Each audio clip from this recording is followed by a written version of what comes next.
So in this video we'll take a look at how spread betting actually works. Let's say I've made a decision that I might like to try a spread bet on, say, Tesco shares. How does it work and why is it different to simply buying some Tesco shares? Well, let's take that option first. Supposing I want to bet on Tesco rising in price today. I could go out and buy myself 1,000 Tesco shares. So maybe I try to buy 1,000 shares and I pay the market price for them through my broker. And we'll take the mid-market price. For this example, we'll ignore the bid to offer spread. That's the fact that my broker makes a little bit of money out of charging me more to buy than I would get if I was selling to my broker. And we'll say that mid-market price is £4.25. So buying 1,000 Tesco shares, nice and easy, is going to cost me, if I really want to buy that many, £4,250. Okay, what I'm hoping is the share price rises. I'll need to make something back because I'll have paid £4,250. I may have paid some commission. I may have paid some stamp duty, 0.5% of that number up front. So I now need Tesco to rise to make some money. And let's say it does. So by the end of the day, the new share price, I've still got 1,000 shares, is £4.50. And I decide to sell my 1,000 shares at £4.50. So that raises, let's say, £4,500. Based on that, my profit, my gross profit, if you like, ignoring commissions and stamp duty and maybe even capital gains tax on the profit, is a decent £250. So I invested around £4,250 in Tesco shares, I've cashed in and I've made £250 profit, which, if I haven't sheltered it inside something like an individual savings account, will attract capital gains tax. Fine. So you might say, well, that's a good day's work. But there is another way to do this, spread betting. And it has several advantages. Number one, I get around paying that upfront stamp duty. Number two, I don't have to pay capital gains tax on £250 profit, and I can still make £250 profit. And thirdly, I don't need to commit quite a lot of money up front, £4,250 to this trade. I'll get away with committing a lot less. And that's because spread betting is leveraged or margined. And that means, in financial markets jargon terms, you only put a small amount of your total exposure up front down in a cash account with your broker. So, how would that work? Well, the jargon is slightly different. So, this time I don't need to buy 1,000 Tesco shares. What I need is for my broker to quote a spread betting price for Tesco. Now, the expression spread betting suggests there might be two prices, and normally there would be. There'd be a price to buy the bet, if you're looking to place an up bet on Tesco, and a price to sell the bet, if you wanted to place a down bet on Tesco. And the gap between those two prices is the spread taken out by a broker as a profit. But for the purposes of this example, I'm going to assume, slightly unrealistically you might say, that I could buy or sell a spread bet, i.e. place an up bet or a down bet at the same mid-market price. So, let's say my broker says, okay Tim, if you want to place a spread bet on Tesco, I'm quoting a price of 425 pence. May not say pence on the screen, but 425 pence or £4.25, and I want to buy that bet. The next thing my broker will ask me is how much I want to bet. And here's a bit of spread betting jargon for you. What you need to decide is what amount you're prepared to commit per point, as they call it. Now, the value of a point varies according to the bet. Here, let's assume 1 point is a 1 pence change up or down in the Tesco share price.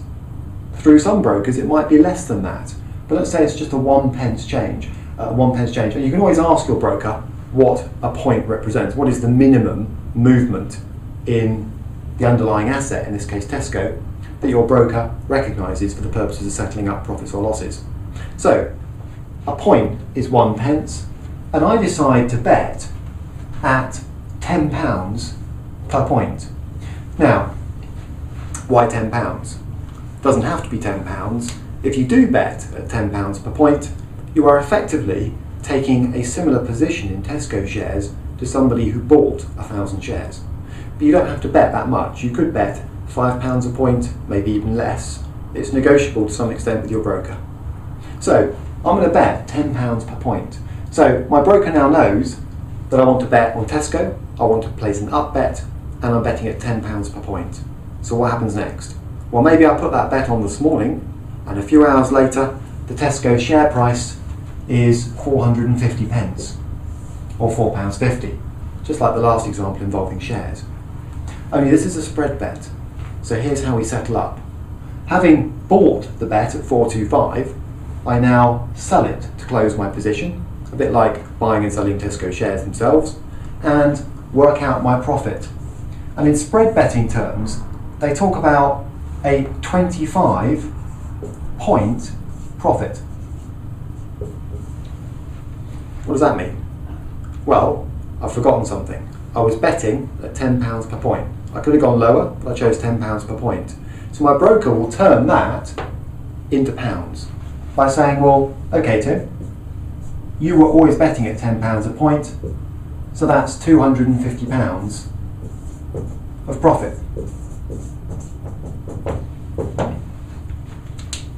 Similar to the Tesco shares example actually, where I also made £250. So why bother with this thing? And the answer is no stamp duty up front or anywhere, no capital gains tax to pay on this profit, no commission either to open the bet or close it. I just suffer the bid to offer spread, and the more popular the share, the narrower that will be and the cheaper the trade. Tesco is obviously a pretty popular share. And there's another hidden advantage which isn't clear yet. How much money did I have to put down to place the bet in the first place? Not £4,250 like the Tesco shares example. What my broker will do is say, well, if you're betting at £10 per point, Tim, that is at a share price of £4.25, that gives you the equivalent exposure to someone buying shares of £4,250. So what my broker will then do is say, right, I'll take a percentage of that as your upfront deposit, and I'll keep it in a separate account until you close out your position and successfully settle up profits or losses. Now the amount of the deposit varies from broker to broker.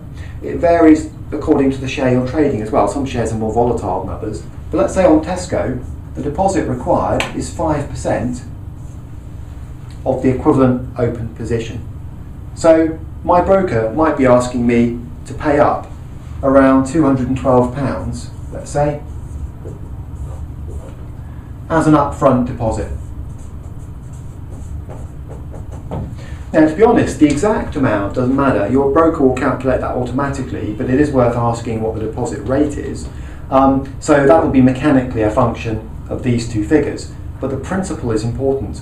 So in other words, it's only cost me £212 up front to open this bet on Tesco, and at the end, when I close out my position, if I say to my broker, that's it, I've finished betting, no more bets to place, I can expect to get the £250 profit and the deposit back. So I have made a clean £250. And that's another benefit of spread betting. A relatively small deposit, much smaller than buying shares, gets me a similar exposure to the Tesco share price. That's called leverage or gearing.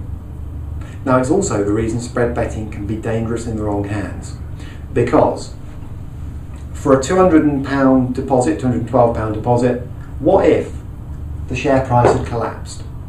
The answer is I'd be losing £10 a point just as fast as I made it in this example. I could easily be several £100 down in a matter of minutes were Tesco to suddenly go through the floor.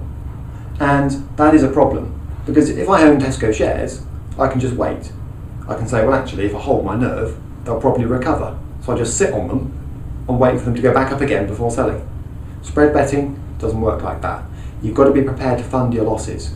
So my broker might ask me to increase the size of this deposit. Otherwise, they reserve the right to just close out my position, and that may leave me suffering a big loss I don't want.